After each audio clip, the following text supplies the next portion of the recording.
안녕하세요, 여러분. 혹시 요즘 들어 피곤이 잘 풀리지 않고 체중이 예전 같지 않게 쉽게 늘거나 빠지지 않는다고 느끼신 적 있으신가요? 또 깜빡깜빡 기억력이 약해지고 집중도 잘 안 되는 경우가 많아졌다고 생각되시나요? 많은 분들이 이런 증상을 단순히 나이가 들어서 그렇다고 넘기곤 합니다. 하지만 사실 이런 변화는 갑상선 건강과 깊은 관련이 있습니다.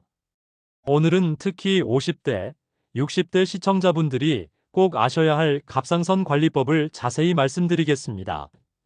먼저 스스로 확인해 볼 수 있는 간단한 자가 체크 방법부터 알려드리겠습니다. 최근 석 달 사이에 이유 없이 체중이 3, 4kg 이상 변했다든지, 예전보다 추위를 더 많이 탄다든지, 혹은 반대로 더위를 유난히 못 견딘다든지 하는 변화가 있으셨나요? 또 변비가 심해졌다든지, 반대로 설사를 자주 한다든지, 피부가 갑자기 건조해지고 머리카락이 많이 빠지는 변화가 눈에 띄셨나요? 혹은 가슴이 두근거리고 손이 떨리거나 불면증이 심해지는 경험을 하신 적은 없으신가요?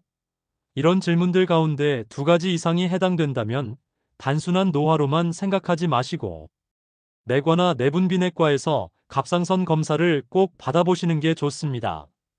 갑상선 질환의 대부분은 다행히 약물 치료만으로도 잘 조절할 수 있습니다.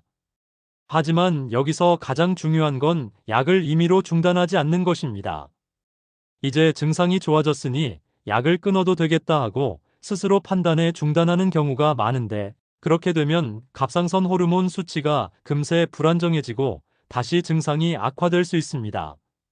따라서 반드시 전문의의 지시에 따라 장기적으로 관리하는 것이 중요합니다. 또 한 가지, 생활 습관 역시 빼놓을 수 없습니다. 많은 분들이 갑상선이 안 좋으면 미역이나 다시마 같은 해조류를 많이 먹어야 한다라고 생각하시는데, 이건 사실 절반만 맞는 이야기입니다. 해조류에는 요오드가 풍부한데 우리 몸은 요오드가 갑상선 호르몬을 만드는데 꼭 필요합니다. 하지만 이미 갑상선 기능에 이상이 있는 분이 요오드를 과도하게 섭취하면 오히려 병을 더 악화시킬 수 있습니다. 즉, 해조류는 적당히 드셔야 한다는 것입니다. 의사 선생님이 특별히 제한하지 않았다면 일반적인 식사에서 소량 섭취하는 정도는 괜찮습니다. 그러나 건강식이라고 해서 매일 대량으로 챙겨 드시는 것은 권장되지 않습니다. 그렇다면 식습관은 어떻게 관리해야 할까요?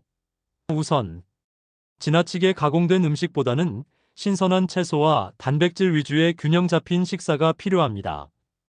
특히 비타민 D와 셀레늄은 갑상선 건강과 관련이 깊은 영양소로 알려져 있습니다. 햇볕을 충분히 쬐고 견과류나 해바라기씨 같은 식품을 적당히 섭취하는 것도 도움이 됩니다. 다만 보충제를 드실 때는 반드시 의사와 상의한 후에 시작하셔야 합니다. 운동도 매우 중요한 요소입니다. 갑상선 질환을 가진 분들이라고 해서 운동을 피해야 하는 것은 아닙니다.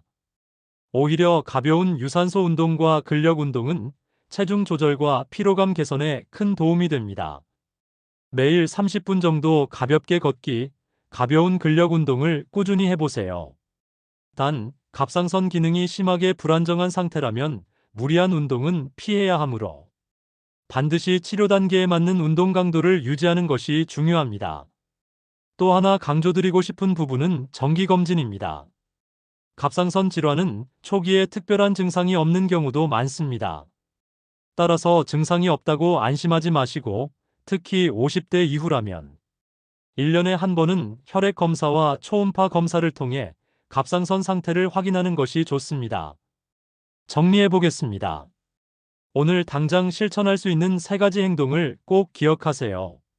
첫째, 피로감이나 체중 변화, 기억력 저하 같은 증상이 단순한 노화 때문이라고 넘기지 말고 자기 몸의 신호를 귀 기울여 보시는 겁니다. 둘째, 갑상선 약을 복용 중이시라면 절대로 임의로 중단하지 않고 정기적으로 병원을 방문해 수치를 확인하셔야 합니다. 셋째, 해조류나 건강식품은 많이 먹을수록 좋다는 생각을 버리고 균형 잡힌 식사를 유지하는 데 초점을 맞추셔야 합니다. 여러분, 갑상선은 작지만 우리 몸의 에너지를 조절하는 엔진 같은 기관입니다.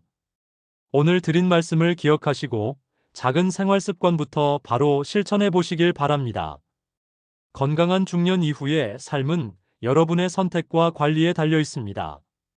오늘 말씀드린 갑상선 건강관리법, 어렵지 않지만 꾸준히 실천하는 것이 정말 중요합니다. 여러분의 작은 습관이 10년, 20년 뒤 건강을 바꾸게 됩니다. 이 영상이 도움이 되셨다면 구독과 좋아요 꼭 눌러주세요. 여러분의 한 번의 클릭이 저에게는 큰 힘이 되고 또 새로운 건강 정보를 빠짐없이 받아보실 수 있습니다. 그리고 무엇보다 소중한 가족과 친구분들께 공유해주세요. 이거 꼭 알아야 해 하고 전해주시는 그 마음이 무엇보다 큰 사랑과 효도가 될 겁니다. 늘 건강하시고 다음 영상에서 또 뵙겠습니다.